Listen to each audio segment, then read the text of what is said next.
오늘 이 본문 말씀의 배경은 지금 우리가 살아가는 이 시간 속의 배경과는 좀 분위기가 다릅니다. 우리는 많은 것으로 지금 위축되고 있습니다. 또 많은 정의와 진리들이 또 왜곡되어져 있는 시대에 살고 있습니다. 예배가 예배되지 못하고 성도가 성도의 삶을 살아가기 어려운 그러한 시대에서 오늘 본문 말씀의 배경은 오히려 굉장히 흥분에 차 있고 또 이 열정적인 열기가 온 예루살렘을 덮고 있던 그런 때였습니다. 오늘 말씀을 시작할 때 보면 명절에 예배하러 올라온 사람들이 있다라고 말합니다. 그 명절이 어떤 명절이냐면은 바로 유월절이죠. 이 유월절은 하나님께서 광야 시대 모세를 통하여서 명령하신 그 이후로 이스라엘 백성들에게 가장 중요하고도 정말 어디에 흩어져 있든지 세상 어느 곳에 살든지 이날만큼은 예루살렘 성전으로 나아가서 하나님 앞에 얼굴을 배워야만 하는 그러한 신앙의 체계 속에서 아주 중요한 날들인 것입니다. 이미 엿새 전에 유월절 엿새 전에 예수님께서는 예루살렘에 입성하시면서 우리는 이 팜 선데이에 함께 보냈죠. 종려 주일을 같이 보냈습니다. 그 종려 주일에 예루살렘의 그 분위기는 우리가 상상하는 것 이상입니다. 그저 예수님 오시니까는 동네 사람들이 나와서 길바닥에 나뭇가지 흔들고 찬양하는 그런 정도가 아니에요. 한번 생각해 보세요. 우리나라의 명절, 가장 뜨거운 명절이 설 명절이겠죠. 그때에 우리는 서울에 모여있던 사람들이 지방으로 흩어지는 데만 해도 고속도로가 마비가 됩니다. 평소보다 2배, 3배의 시간을 보내면서 고향집에 도착해요. 흩어지는데 그렇게 시간이 걸린다는 거예요. 그런데 바꾸어서 생각해 보세요. 우리 대한민국 팔도 강산에 흩어져 있는 자손들이 서울로 다 모여든다고 한번 생각을 해 보십시오. 도로가 어떻게 될까요? 그런데 이 대한민국이라고 하는 작은 땅덩어리 안에서 모일지라도 그렇게 복잡할 터인데 예루살렘에 모여드는 유대인들은 온 세상에 다 흩어져 있는 사람들이에요. 지구촌에 흩어져 있는 사람들이 그날은 기어코라도 예루살렘에 모여야 되겠다. 그래서 한번 모인다고 생각을 해 보십시오. 그 길이 어떻겠는가? 정말 예루살렘 같은 경우에는 바닥이 보이지 않을 만큼 인산인해를 이룰 것입니다. 그런데 모여서 있는 사람들이 온통 그 예루살렘의 지금 현안에 대해서 이야기할 것 아닙니까? 지금 예루살렘은 어때? 지금 이번에 예배는 어때? 누가 이 예배를 인도할 거야? 무엇을 준비했어? 당신의 재물은 뭐야? 온갖 이러한 얘기들로 가득 차 있는 예루살렘이에요. 그렇다면은 이 예루살렘은 지금 뜨거운 열기로 하나가 되어 있다는 것입니다. 하나님 앞에 나아가기 위한 열기예요. 예배드리기 위한 열기입니다. 우리는 뭐 쉽게 상상할 수 없지만은 이 성경의 역사를 기록하는 요세푸스라고 하는 역사학자가 있습니다. 그 역사학자의 기록에 의하면은 약 250만 명에서 270만 명이 모였다고 말합니다. 아이고, 그 시대에 무슨 270만 명이 모여? 일단 상상이 안 가죠. 가능성이 별로 없는 이야기이기 때문에 성경을 해석하는 사람들조차도 조금 과하게 기록을 남겼다고 말을 할 만큼 250에서 70만 명이 예루살렘에 모여드는 겁니다. 한번 생각을 해보세요. 얼마나 뜨거울까? 왜 혼자서 있으면 조금 이렇게 위축이 될지라도 한 서너 사람 나와 뜻이 같은 사람이라면 좀 힘이 나지 않겠습니까? 그런데 이렇게 여러 사람이 한 자리에 모여서 한 하나님을 찬양하는 우리의 찬양이 더 힘이 나지 않겠습니까? 그것이 1000명이 되고 10,000명이 되고, 한번 뭐 이게 숫자적인 의미는 그렇게 많지 않습니다만은 우리 뭐 이런 CTS나 이런 방송의 예배를 볼 때 뭐 몇천 명 모이고 몇만 명 모이는 그러한 곳에서 드려지는 예배들이 얼마나 뜨겁게 드려집니까? 그러한 열기가 300만 명 가까운 사람들이 모인다는 거예요. 설마 그럴까? 저는 그럴 수 있다고 봅니다. 왜냐하면 우리하고 명절이 다르기 때문에 그래요. 이 근동 지역에서는 이 유대인들의 유월절과 비슷한 명절이 다른 종교에도 있는데, 그것은 뭐냐면 이슬람이에요. 이슬람, 우리가 아는 무슬림들이죠. 무슬림들의 중요한 인생의 이 사명이 있는데, 살아생전 꼭 해야만 하는 일이 있어요. 그게 뭐냐면은 사우디아라비아에 있는 메카라는 곳으로 성지 순례를 가는 거예요. 그곳을 방문해야만 돼요. 온 세계에 흩어져 있는 사람들이에요. 중동에 있든 유럽에 있든 아시아에 있든 미국에 있든 어디에 있든지 그 성전에는 평생 한번 가야 되는 거예요. 그러니까는 그때 모인 사람들이 보통 200만 명에서 300만 명이 모여요. 많을 때에는 2006년도 같은 때는 약 1,000만 명이 넘는 사람들이 이 사우디아라비아의 작은 이 메카라고 하는 그곳에 집결하고 있다는 거예요. 거기에서 뭐 해요? 그냥 5일 동안 머물며 사는 것이 그렇게 많지 않습니다. 예를 들면은 이스마엘이라고 있죠. 이삭의 형제 이스마엘이 쫓겨난 적이 있습니다. 광야에 쫓겨나서 목이 가래서 죽으려 할 때에 너무 목이 말라요. 눈물 흘리며 통곡하니까 하나님께서 물을 터뜨려 주셔서 마신 물이 있다라고 생각하는 그 자리를 방문하는 거예요. 5일 동안 머물면서 7번 가는 겁니다. 가서 보고 여기가 우리의 생명의 시작이지 보는 거예요. 그리고 또 하나는 이 악마의 이 비석이라고 하는 큰 바위가 있는데, 거기에 가다가 5일 동안에 길거리에서 주운 그냥 뭐 주먹만한 돌들이겠죠. 돌들 7개를 주워 가지고 가서 거기다가 던지는 거예요. 그런데 거기가 이제 워낙 집중이 돼 있다 보니까는 수백만 명이 모이다 보니까는 뭐 이게 내 짐을 한번 떨어뜨려서 그거 줍느라고 고개 한번 숙였다가는 뒷사람이 보고 뒤는 모르니까는 계속 밟고 가면서 압사하는 일들이 매년 생깁니다. 한두 명이 아니에요. 수백 명씩, 300명 이상, 제가 연도수는 정확하게 기억하지 못하겠습니다만은 200명, 300명 이상 그렇게 매년 압사 사고가 나요. 죽어. 뭐 다치는 사람은 뭐 술을 헤아릴 필요도 없겠죠. 그런데도 여전히 그 길을 가는 것입니다. 2018년도 같은 경우에는 그 메카의 성지라고 그 순례를 위해서 가기 위해서 그냥 뭐 5일 동안 머물면서 지금 이야기하는 그 일들을 하는 거예요. 그리고 마지막 날에는 메카의 그 성전에 있는 그 검은 돌이 있습니다. 그 돌 7바퀴 도는 거예요. 7바퀴 뺑뺑뺑 돌아요. 관광지 다니고 그거 아니에요. 그 돌만 거기만 7바퀴 돌다가 오는 거예요. 그 일을 위하여서 최근에 들면은 2018년도에 300만 명이 모였답니다. 작년에만 해도 250만 명 그렇게 모였대요. 그런데 올해는 2018년도면은 어떤 때인 줄 아세요? 혹시 기억나십니까? 메르스라고 혹시 기억나세요? 예, 그것 때문에 혼란스러울 때입니다. 근데 올해는 이제 뭐 코로나 바이러스로 인하여서 날짜를 연기한다든지, 올해가 아마 7월 28일부터 5일 동안 8월 2일까지인데 그걸 날짜를 바꿀 건지에 대해서 뭐 고민이 많을 겁니다. 우리가 상상할 수 없는 일들이 그곳에서 실제로 일어나고 있어요. 250만 명, 알고 복잡한데 불편할 텐데 화장실은 어디에서 길거리에서 잡니다. 여러분 그 입석 비행기라고 들어보셨나요? 비행기를 입석으로 타보셨어요? 아프리카 지역에서는 거기 가기 위하여서 며칠 전, 제가 말씀드린 며칠 전은 그야말로 뭐 일주일 전이 될 수도 있습니다. 공항의 길바닥에서 자요. 그 비행기 타려고. 비행기도 좌석이 없습니다. 그냥 태울 수 있을 만큼 태우고 가요. 그 자리만이라도 얻으려고 해서 평생 구걸을 하는 사람도 있어요. 그 표 한번 얻어보려고.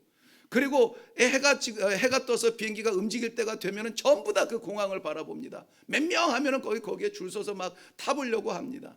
그렇게 해서 이 메카를 다녀와요. 아무것도 아닌 그 돌 한 바퀴 돌겠다고 그렇게 평생을 구걸을 하면서 준비를 하는 사람들에 비하면은 정말 진리를 예배하고 진리 앞에 서 있는 우리들의 신앙생활이 조금 좀 미안할 정도입니다. 부끄러울 정도예요. 예루살렘의 지금 환경이 그래요.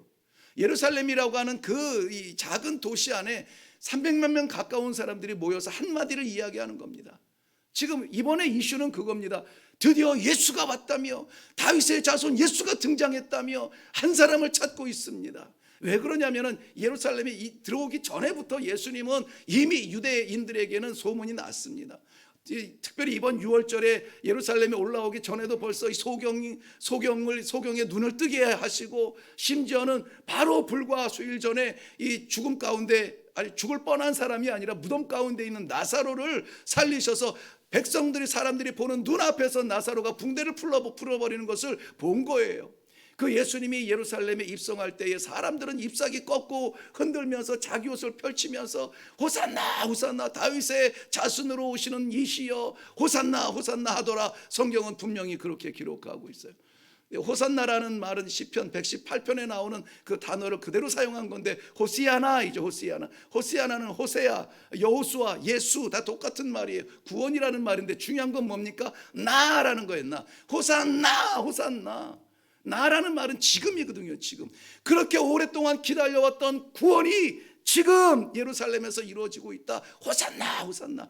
그러니 유대인들은 뭐 말할 것도 없고 동네마다 예수 다윗의 자손이 드디어 입성하셨다면서요. 어디에 계십니까? 어디에 있을까요? 얼마나 줄을 섰겠습니까?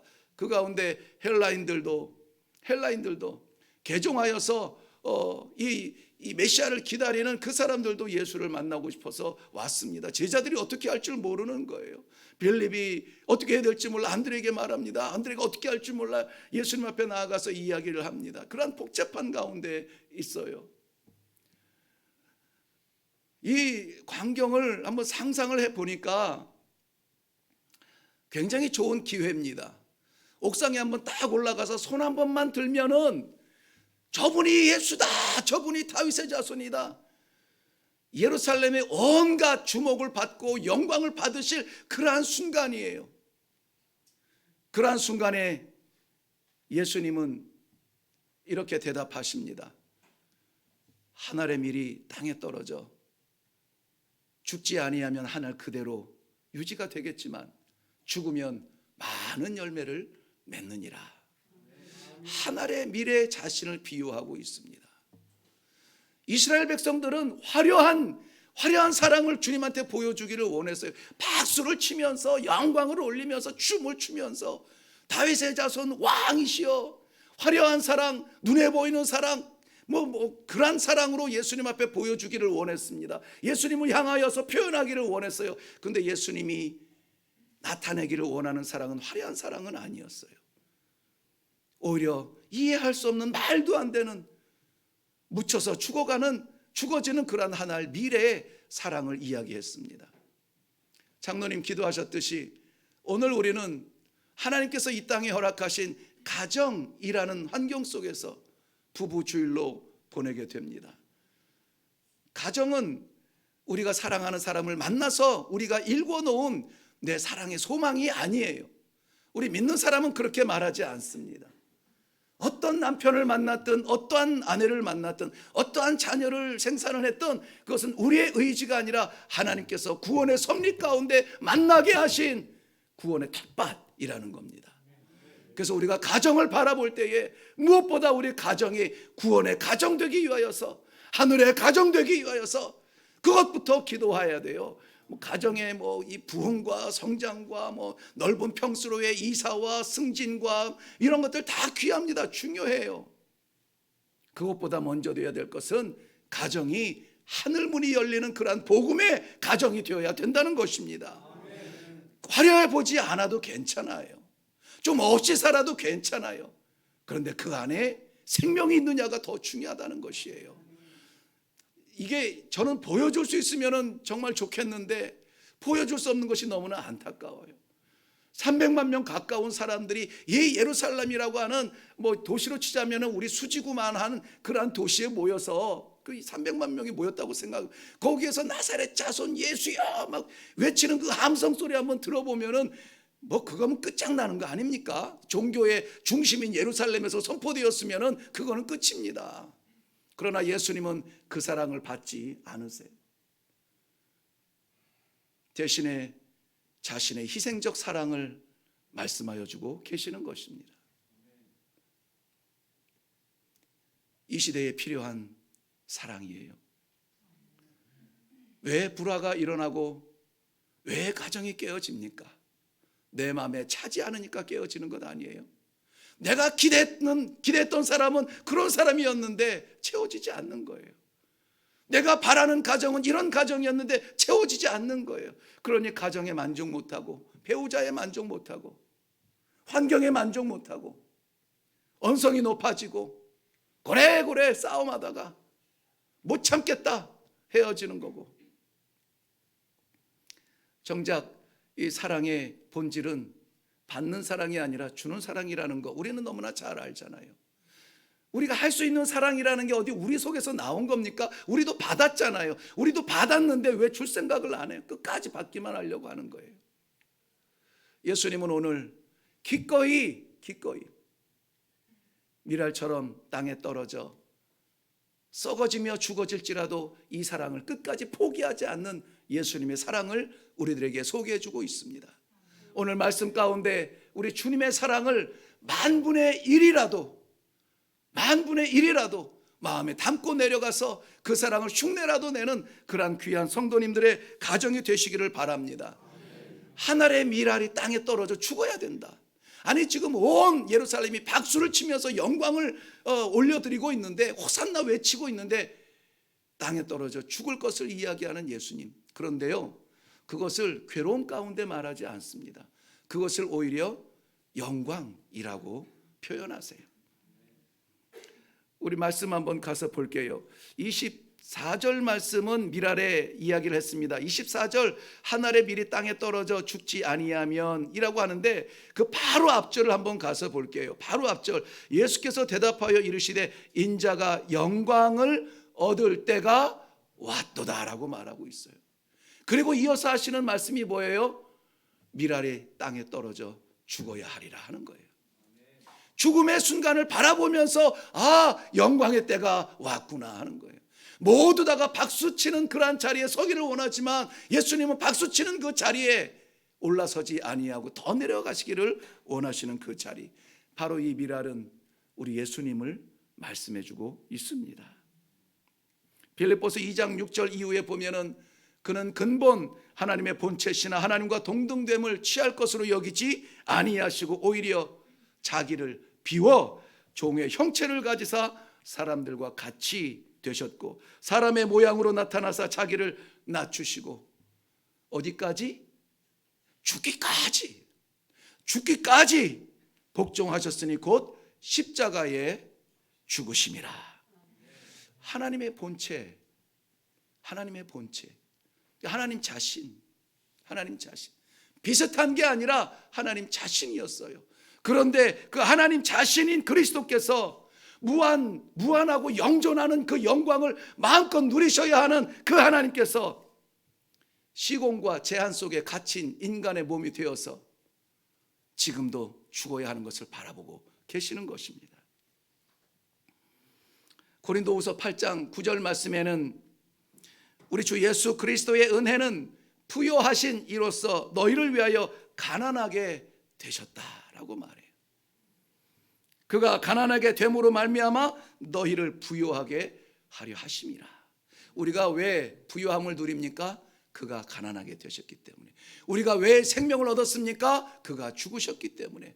우리가 어떻게 하나님의 나라를 상속받을 상속자라고 하나님을 아버지라고 부릅니까? 예수님이 저주받으셨기 때문에, 떨어지셨기 때문에. 나의 하나님 어찌하여 나를 버리시나이까? 어찌하여 나를 버리시나이까? 버림받았기 때문에 우리가 인정함을 받고 외면을 당하셨기 때문에 우리가 품음을 받는 그 사랑 때문에 우리가 오늘 이 자리에 부요함을 누리고 있는 겁니다. 부요함이라고 하는 것은 넉넉함이에요. 채워짐을 말합니다. 가난함이라고 하는 것은 빼앗김이에요. 없어짐을 말합니다. 우리의 심령들이 아무것도 필요 없고 오직 주만 채워지기를 원합니다. 우리의 심령이 주님으로 만족하기를 원합니다. 예수님 때문에 가득 찬 이 부요함을 누리시기를 바랍니다. 저는 속 사람을 봐야 되는데 인간인지라 겉부터 보여요. 이 말씀을 지금 나누는 동안에도 말씀을 받아 아멘하는 이 성도들의 속이 보여야 되는데 겉이 자꾸 보여요. 말씀을 받는지 안 받는지 그게 자꾸 보여요. 찬송을 할 때도 찬송을 하면 같이 찬송을 하면서, 감격스러운 찬송이면 같이 감격하고, 뜨거운 찬송이면 같이 뜨거워지고, 이게 좀 하나가 되어야 되잖아요. 왜냐하면 우리는 한 하나님을 찬송하니까, 한 마음으로 찬송하니까, 찬송을 하든 말든 나는 그냥 죽었다, 같은 마음이 되지 않아요. 여기 앞에서 이 찬양 인도하고 성가대가 이 성가를 준비하고 이 찬양하는 것은 남어서가 아닙니다. 내가 보기도 다 바빠요. 그런데 우리 온 교회가 어떻게 되기 위해서? 하나님 앞에 찬송되기 위하여서 준비하고 애써서 찬양하는 겁니다. 그러면 같이 찬송해야죠. 기도하는 것도 마찬가지예요. 저는 이렇게 기록해서 와서 하는 기도는 그렇게 이렇게 환영하지 않지만, 그래도 어떤 때 보면은 너무 정성스럽게 준비해 온 것을 보면은요, 기도하는 그 음성을 들으면은 알잖아요. 읽는 건지 기도하는 건지. 그러면은 정말 이거 예를 들어서 장로님이 기도를 하면은 그건 장로님의 기도가 아니에요. 왜 대표 기도입니까? 우리 모두의 마음을 대표해서 기도하잖아요. 맞아요, 아버지, 제 마음도 그래요. 어떻게 할 거예요? 아멘, 아멘으로 화답하는 거예요. 저도 그렇게 되기를 원합니다. 저도 아버지의 영광 위해서 쓰임받기를 원합니다. 아멘, 아멘. 용서해 주세요. 아멘, 용서해 주세요. 힘 주세요. 아멘, 힘 주세요. 예, 그거 아멘 5번 했다고 뭐 10,000원 받고 10번 했다고 20,000원 받고 안 받거든요. 하나님이 거저 주신 선물이에요. 입 꾹 닫아서 그거 언제 하려고요? 언제 하려고? 아멘이 살아나는 교회가 되기를 바랍니다. 찬송이 살아있기를 바랍니다. 어떤 때는 죄송한 말씀이지만 이 앞에 찬송 인도하는 그 표정을 보면은 조금 더 이렇게 했으면 좋겠다는 생각이 들 때도 있어요. 어디까지 했죠? 나를 인정해주고 나를 존중해주고 나를 맞춰주는 것이 사랑이라고 오해를 하고 있습니다. 그런데 예수님이 오늘 말씀하시는 사랑은 나를 포기하고 나를 버리고 나를 죽이고 나를 던져놓고 내가 아닌 존재로 하나님이신 그분이 미랄처럼 나를 던져놓는, 버리는 사랑이라고 이야기하고 있습니다. 그 본을 예수님께서 보여주셨습니다. 어떻게 해요? 십자가에 죽으시기까지 고난을 당하시고 짓밟히시고 침뱉음을 당하시고, 그래서 우리가 살았어요. 그래서 우리가 살았어요. 우리가 대단해서 산 것이 아니라 주님이 죽으셔서 우리가 살았다는 거예요. 그런데 뭐라고 말씀하십니까? 우리 주님께서는 우리들에게 그것을 따라하라고 하시는 거예요. 그 영광의 자리를 오늘 다시 한번 들여다보기를 원합니다. 우리 주님이 그것을 영광이라고 말씀하시면서 골로새서 1장 24절 말씀에는 내가 이제 너희를 위하여 받는 괴로움을 기뻐하고 그리스도의 남은 고난을 그의 몸된 교회를 위하여서 내 육체에 채우노라. 사도 바울이 받은 감동은 그거예요. 예수님을 보니까 실제적으로 씨앗이 되어서 땅바닥에 떨어지듯 십자가에 매달려 죽으심으로 말미암아 내가 살았다. 내가 살았다.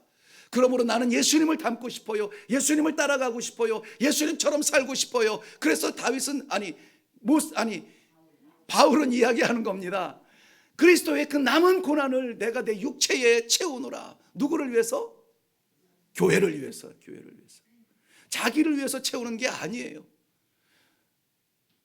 바울이 그 평생 동안을 뛰고 집을 떠나서 낯선 곳에서 낯선 사람들과, 어떤 때에는 동족들에게 핍박을 받아가면서 매를 맞아가면서 깊은 계곡, 죽음의 계곡을 건너면서 그 일을 하는 것은 하나였습니다. 주님을 좀 닮고 싶다는 거예요. 나도 그 모습 좀 닮고 싶다. 호산나 호산나 영광 받는 그 자리가 아닐지라도, 비록 떨어지고 추락하는 그 자리일지라도, 다 죽어야 하는 그 자리일지라도 나도 한번 죽어보고 싶다.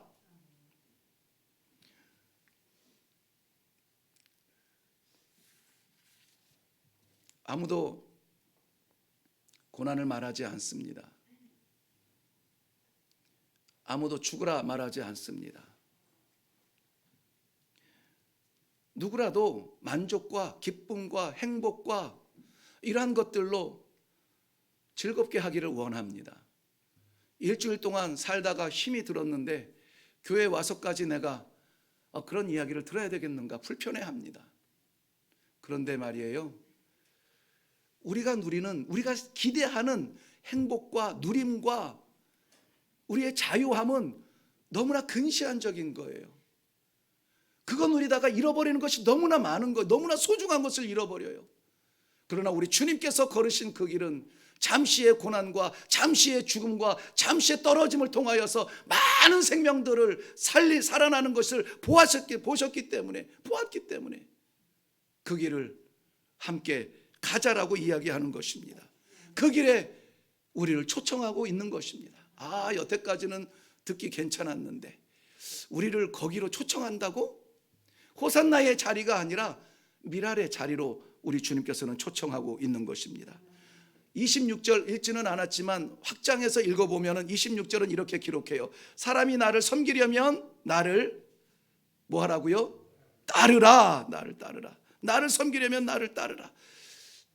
예수님을 누군가를 따라야 한다면 가장 먼저 해야 될 것은 무엇입니까? 그를 봐야 되는 거예요.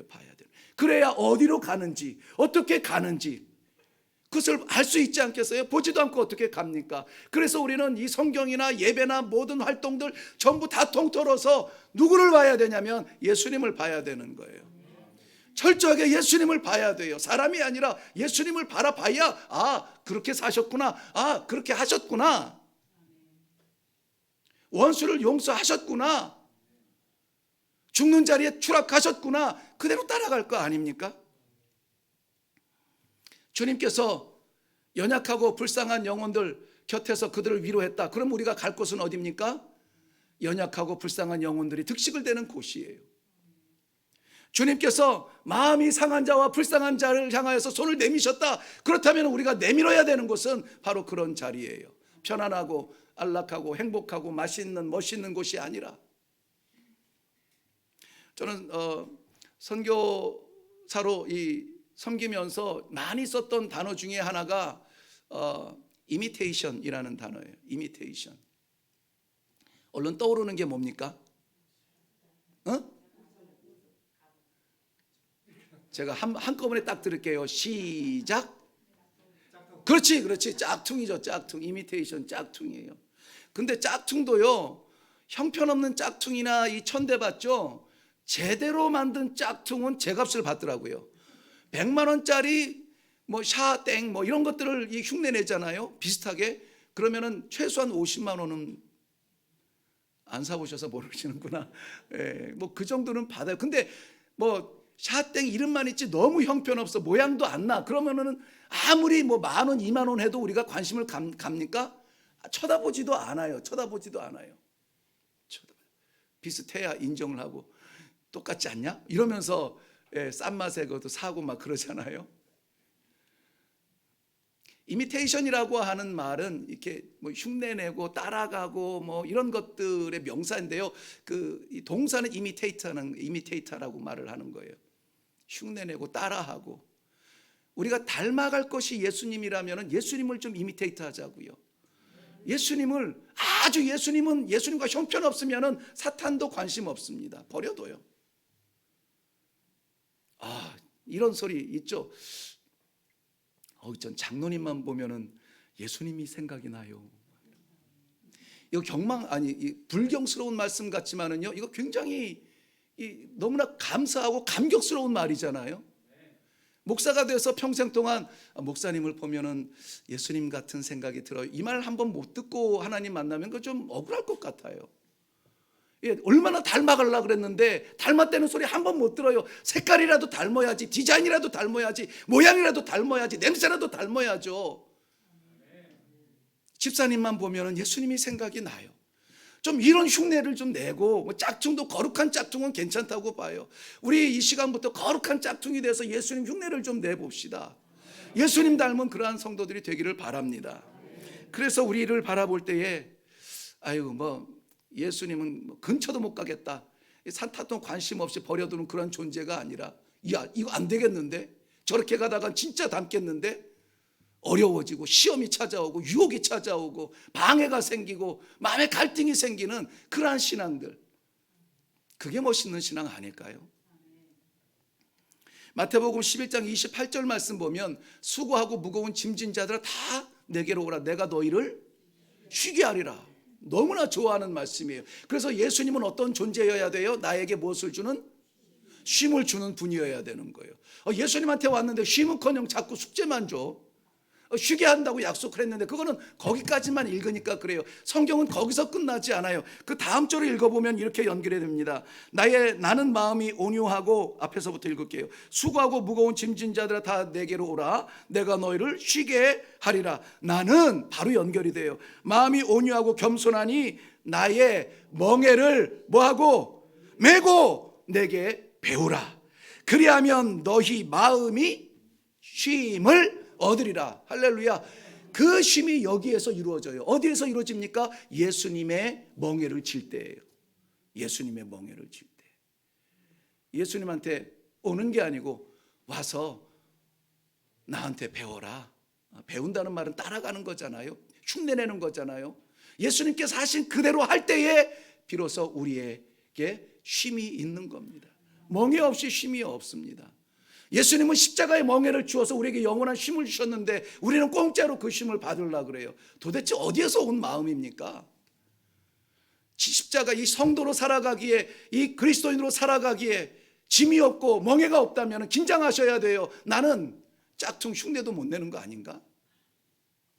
예수님 그림자도 흉내 내지 못하는 거 아닌가? 오늘 우리가 이 말씀으로부터 받은 것, 떨어져 밀알처럼 썩어져야 하는 그 모든 과정들, 이것은 우리의 선택은 아닙니다. 하나님의 선택이에요. 내가 정한 길이 아니라 하나님이 나에게 주신 길이에요. 왜 그렇습니까? 만세전에 나를 그렇게 쓰시기로 작정하셨기 때문에. 그래서 나를 성도로 불러주시고, 그래서 나에게 직분을 주시고, 그래서 나에게 교회에서의 모든 직분을 허락하여 주셔서 그렇게 예수님의 모습을 닮아가게 하시는 거예요.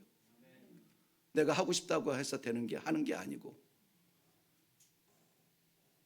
주님이라면은 이 길을 어떻게 가셨을까 기도하면서, 나는 못하지만 주님 힘 주세요, 주의 은혜로 이 길을 마치게 해주세요 기도하며 나아가는 겁니다. 우리 주님께서 떨어지셨다면 우리도 떨어져야 돼요. 떨어질 것 같은 것이 아니라 떨어져야 돼요. 하나님께서는 영원하신 보좌, 그 왕좌에서 이 지구 땅덩어리, 냄새나는 땅덩어리에 떨어지셨는데 우리는 떨어지지 않으려고 합니다. 주님은 내가 돌아올 때까지 10년, 20년 한없이 기다려 주셨는데 우리는 기다리지 못합니다. 그냥 당장에 욱해서 내 마음이 아니면은 소리 지르고, 내 마음이 아니면 돌아서고, 그건 진정한 사랑이 아닌 거죠. 만약에 우리의 부모님들이 인내 없이 우리를 키웠다면 우리는 어떻게 될까요? 다 깨지는 가정 아닙니까? 참아주시니까, 인내해 주시니까. 그래서 저는 하늘로서는 하나님의 은혜지만 땅으로서는 부모님의 은혜로 이 자리에 서 있다고 나는 과감하게, 담대하게, 거짓 없이 이야기할 수가 있어요. 그 추악한 모든 삶들을 그저 묵묵히 기다려주시고 품어주신 그 사랑, 그것 때문에 오늘도 우리가 이렇게 하나님을 찬양할 수 있는 자리에 있습니다. 사랑하는 성도 여러분, 그러한 가정이 되기를 바랍니다. 떨어져서, 죽어져서, 깨어져서, 녹아져서 많은 생명의 열매를 맺어드리는 하나님의 귀한 복음 가정 이루시기를 주님의 이름으로 축원합니다. 기도하겠습니다.